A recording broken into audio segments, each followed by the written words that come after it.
la barre aussi haute que je vais essayer de ne pas vous décevoir, je veux dire. Donc, je m'appelle Martin Schouberger, je suis médecin de formation et je suis professeur d'oncologie, de cancérologie à l'université Paris-Sud, médecin à l'Institut Gustave Roussy, vous avez là l'IGR, on dit d'ailleurs plus IGR, on dit Gustave Roussy tout court, et la thyroïde était un des pôles développés par Maurice Tubiana depuis les années 50, auquel j'ai succédé en 1982, quand il a pris la direction de l'Institut. Donc j'ai une longue histoire de Gustave Roussy et de prise en charge des cancers de la thyroïde. Et je vais vous raconter l'histoire du cancer médulaire de la thyroïde, d'abord en replaçant ce cancer médulaire de la thyroïde dans le contexte des cancers, et puis en vous montrant comment on a développé, en partenariat avec l'industrie, des traitements qui sont efficaces depuis une dizaine d'années. Alors, commence maintenant toujours par raconter ces relations avec les industriels, donc j'en ai un certain nombre, Amgen, AstraZeneca, Bayer, Boehringer, et Isaïe, Exelixis, Genzyme, GSK, Roche, ça c'est les récentes. Je pense qu'il n'y a pas de honte à ça, hein, et que le partenariat académique industriel est une nécessité absolue. Donc on a le même but, qui est d'améliorer la qualité de vie et l'espérance de vie de nos patients. Alors, le cancer de la thyroïde, on en parle beaucoup parce que l'incidence augmente. Hein, donc tout le monde a peur d'avoir un cancer de la thyroïde, et on a peur d'avoir un cancer de la thyroïde, donc on le recherche, et on en trouve de plus en plus parce qu'on le recherche de plus en plus.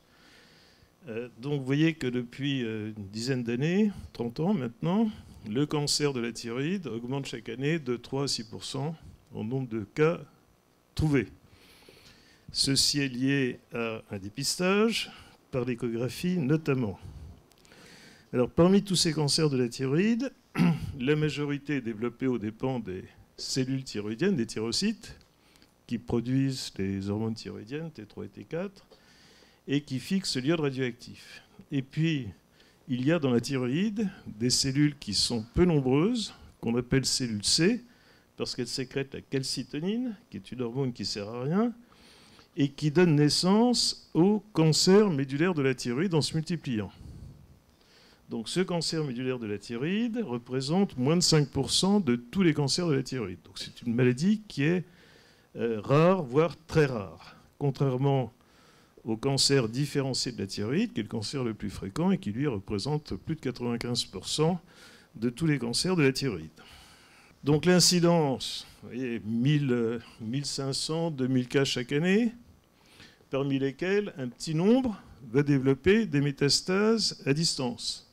Et ces malades qui développent des métastases quand elles sont progressives vont nécessiter un traitement dit systémique, général. Et quand on part maintenant des 1500 à 2000 cas chaque année, on s'aperçoit que moins d'un cas par million d'habitants et par an va développer des métastases de ce cancer qui va nécessiter un traitement. Donc en France, à peu près, la meilleure approximation qu'on ait, c'est qu'une cinquantaine de cas nouveaux nécessitent un traitement systémique chaque année en France. Donc ça fait à l'échelle de l'Europe 400, 500 cas, pas plus. Donc c'est vraiment une toute petite niche. 50 cas par an, c'est pas beaucoup. La particularité de ce cancer médulaire de la thyroïde, c'est qu'il peut être héréditaire. En 1993, donc il y a 20 ans maintenant, on a montré que le gène responsable de cette hérédité était le gène RET, RET, qui était muté et qui, par mutation, provoquait l'apparition d'une protéine anormalement active qui est un récepteur à tyrosine kinase. Ce gène RET muté prédispose dans certaines familles au développement du cancer médulaire de la thyroïde, et en plus de ça, dans les formes non héréditaires, sporadiques, on le retrouve muté dans à peu près la moitié des tumeurs. donc de manière somatique. Donc on a la mutation germinale qui est la forme héréditaire et la mutation somatique, dans la moitié des cas, de cancer médulaire sporadique. Alors cette mutation est l'exemple, le meilleur qu'on ait, d'addiction oncogénique. Souris transgénique, dans lequel le gène muté est dirigé dans les cellules C de la thyroïde, développe des hyperplasies des cellules C, donc les cellules C se multiplient, puis un beau jour, des cancers, microcancers, macrocancers, métastases ganglionnaires et métastases à distance. Donc quand on a ce gène muté, on développe la tumeur, multiplication, transformation et apparition de métastases, et puis quand on inhibe la protéine qui est anormale, le récepteur à tyrosine kinase qui est anormal, et on provoque l'arrêt de la croissance, éventuellement l'apoptose et la disparition des tumeurs. Donc addiction oncogénique. Et c'est la base du développement des inhibiteurs de ce récepteur. Alors le récepteur, il est un récepteur transmembranaire avec activité tyrosine kinase. Quand il est activé par son ligand normal, il provoque l'activation de l'autophosphorylation et l'activation de ces tyrosines kinases qui transmettent leur message jusqu'au noyau par essentiellement la voie des MAP kinases et la voie de la PI3 kinase. Et puis, quand le récepteur est muté, activé, le dimère se forme spontanément en l'absence de ligand et le récepteur est actif de manière anormale et augmentée. Le récepteur à RET peut former des hétérodimères avec le récepteur EGF et une structure très voisine, la tyrosine kinase de ce récepteur RET, est une structure très voisine de celle du VEGF récepteur de KDR. Donc les inhibiteurs du KDR, la tyrosine kinase, inhibent également la tyrosine kinase de RET. Et donc, l'intérêt de se tourner vers les petites molécules à activité anti-angiogénique qui inhibent le VEGF récepteur, eh bien, dans cette pathologie, c'est qu'ils inhibent également la tyrosine kinase de RET. Donc on a beaucoup d'anti-angiogéniques qui ciblent ce récepteur et toutes ces molécules anti-angiogéniques vont également cibler RET. Alors, comment fait-on pour traiter ces malades qui ont le cancer médulaire de la thyroïde? C'est très simple. Au début, on fait la thyroïdectomie totale, on retire toute la thyroïde, thyroïdectomie totale, et puis tous les ganglions qui sont autour. Ça marche bien, à condition que la maladie ne se soit pas propagée en dehors de la thyroïde, et notamment au niveau des organes à distance. Et puis, dans les formes génétiques héréditaires, bien quand on trouve une personne qui est atteinte de cancer médulaire, on recherche dans le sang la mutation RET, dans l'ADN, et puis si on l'identifie, on la recherche et tous les apparentés au premier degré. Ce qui permet de retrouver ou d'identifier les porteurs de la mutation et de les traiter avant même que la maladie apparaisse. Donc là, c'est le meilleur modèle de chirurgie prophylactique, d'intérêt de la génétique en cancérologie. On a un gène qu'on identifie, qu'on cherche chez les apparentés, et puis si on le met en évidence, on peut traiter ces apparentés avant même que la maladie n'apparaisse et donc la prévenir. Et donc on fait cette chirurgie en fonction de la nature de la mutation germinale, soit un âge très précoce, dans les premiers mois de la vie, soit un peu plus tardif, soit beaucoup plus tardivement pour les formes moins agressives, parce qu'il existe une bonne corrélation entre le génotype et le phénotype, l'agressivité de la maladie. Alors le problème, ce sont les formes étendues, les stades 4, avec métastases à distance. Vous voyez que la survie médiane, est de quelques années après la découverte des métastases.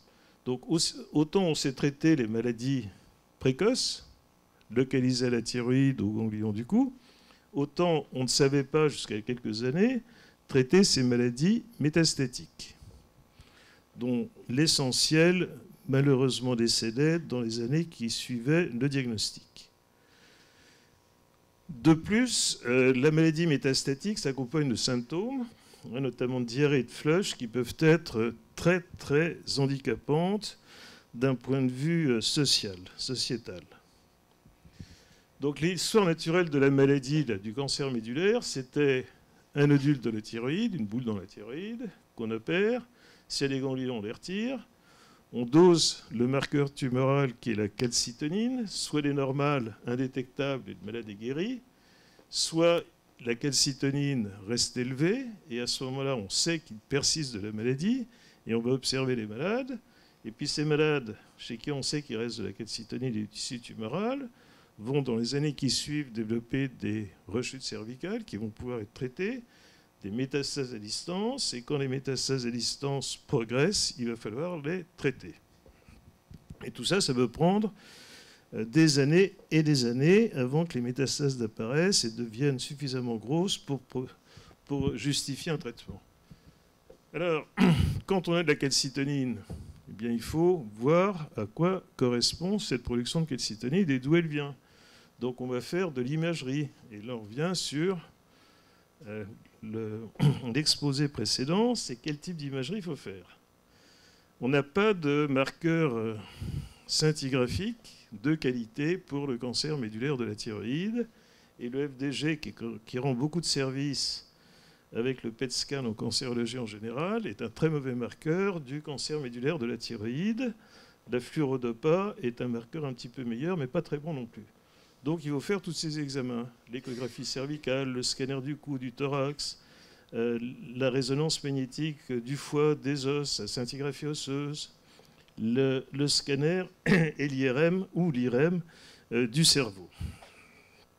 Et tout ça est un petit peu compliqué. Voilà, vous avez là une coupe de scanner avec des petites métastases, vous voyez, tous les points c'est des petites métastases, et là au-dessus, des coupes de PET scan au FDG, où en fait il existe pratiquement pas de fixation du FDG au niveau du thorax, alors que les métastases sont bien là. Et donc il existe des cancers pour lesquels le PET scan au FDG est inutile, et le cancer médulaire est un exemple. Les métastases hépatiques, voyons, les voilà. Les voilà. Ça c'est un scanner, ça c'est une IRM. Et quand on compare les examens, ça c'est notre travail académique, on montre que la résonance magnétique met en évidence plus de métastases chez plus de malades que le scanner. Et c'est intéressant parce que quand on traite ces malades par anti-angiogénique, les métastases sont moins vascularisées et disparaissent sur le scanner alors qu'elles persistent sur l'IRM. Image de scanner, même coupe. Image IRM, même coupe, même malade. Vous voyez très bien la métastase qui est là. Alors que là, on ne voit plus rien.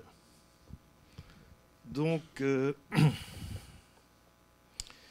notre rôle, c'est dire aux industriels qui font des essais thérapeutiques, ne jugez pas l'efficacité de votre produit par le scanner. Faites des IRM. Hein? Parce que là, on va vous dire réponse complète, et là on va vous dire échec du traitement.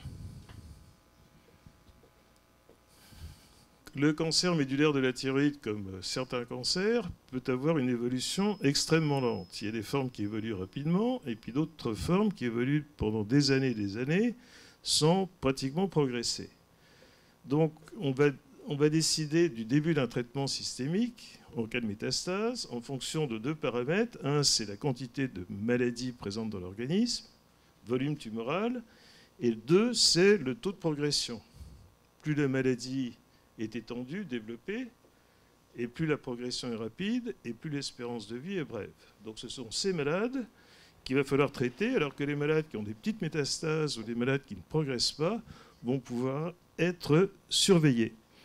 Et le problème, c'est chez un malade qui a des métastases, c'est de déterminer son taux de progression et puis également sa masse tumorale. Alors on peut le faire par l'imagerie répétée, mais je vous ai montré que c'était un peu compliqué. Et on peut se servir d'un autre paramètre qui est le temps de doublement des marqueurs. Donc le temps de doublement, c'est le temps au bout duquel le taux de marqueur a été multiplié d'un facteur 2.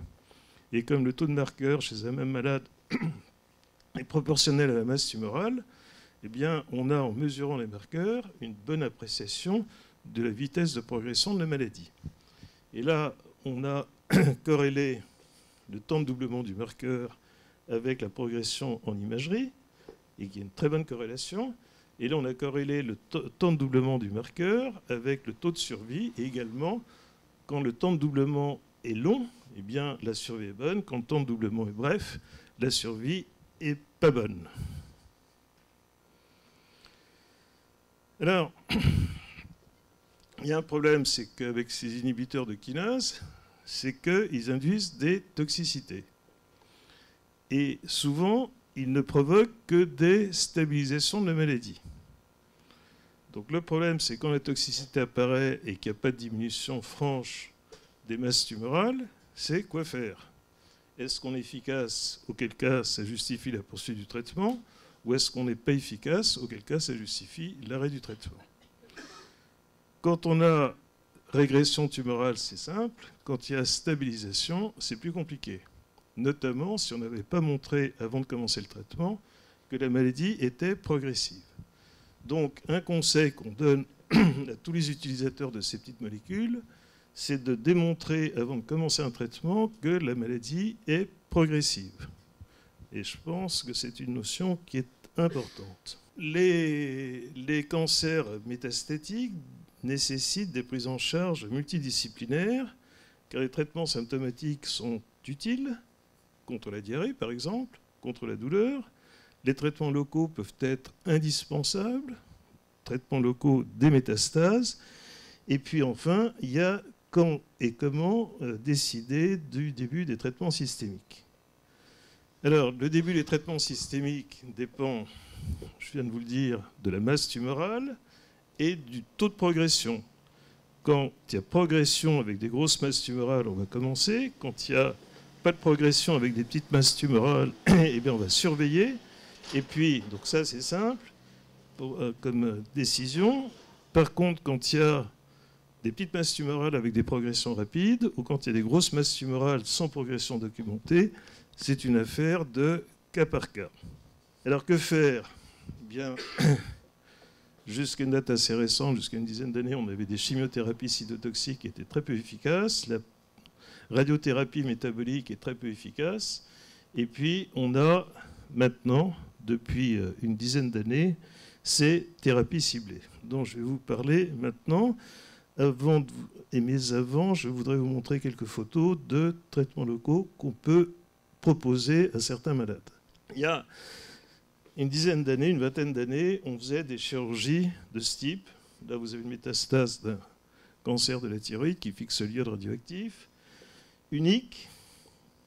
Cette malade a eu résection de 3 vertèbres, 2 mois d'hospitalisation, 6 mois de rééducation, avec des douleurs importantes et une incapacité fonctionnelle de plusieurs mois.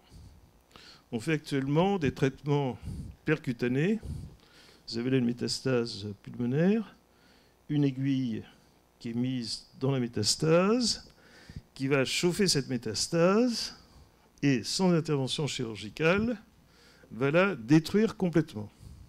Efficacité identique à l'exérèse chirurgicale. C'est ce qu'on appelle la radiofréquence, qui consiste à chauffer les métastases et ainsi à les détruire. Vous avez là métastase osseuse et qui lise l'os. On met une aiguille dedans, on refroidit, cryothérapie, et comme ça fragilise l'os, on injecte du ciment qui consolide l'os. Eh bien, en 2 heures de temps, cette métastase est détruite. Quand il y a des métastases qui sont encore plus importantes, on peut mettre des vis dans la métastase par voie percutanée. Et au lieu d'avoir 2 mois d'hospitalisation, on a 2 heures de salle d'opération. Le malade peut repartir sur ses jambes dès le lendemain. Donc c'est des progrès tout à fait considérables qui permettent d'obtenir un contrôle local des métastases immédiatement. Alors je voudrais vous parler maintenant de quelques notions générales de cancérologie, et notamment de l'utilisation de marqueurs de substitution. Donc quand on traite une hypertension artérielle, on contrôle l'efficacité du traitement par la mesure de la pression artérielle, mais le but final, ce n'est pas d'avoir une pression artérielle normale, c'est de prévenir des accidents vasculaires. Quand on traite une ostéoporose, eh bien, on essaie d'éviter le risque fracturaire et on contrôle par la minéralisation osseuse. Quand on traite un cancer, notamment au stade métastatique, on cherche à améliorer la survie et la qualité de survie. Et les marqueurs d'efficacité, ça peut être la survie, mais pour des tumeurs qui évoluent lentement, c'est difficile. Donc on utilise des marqueurs de remplacement qui sont le taux de réponse objective et la survie sans progression.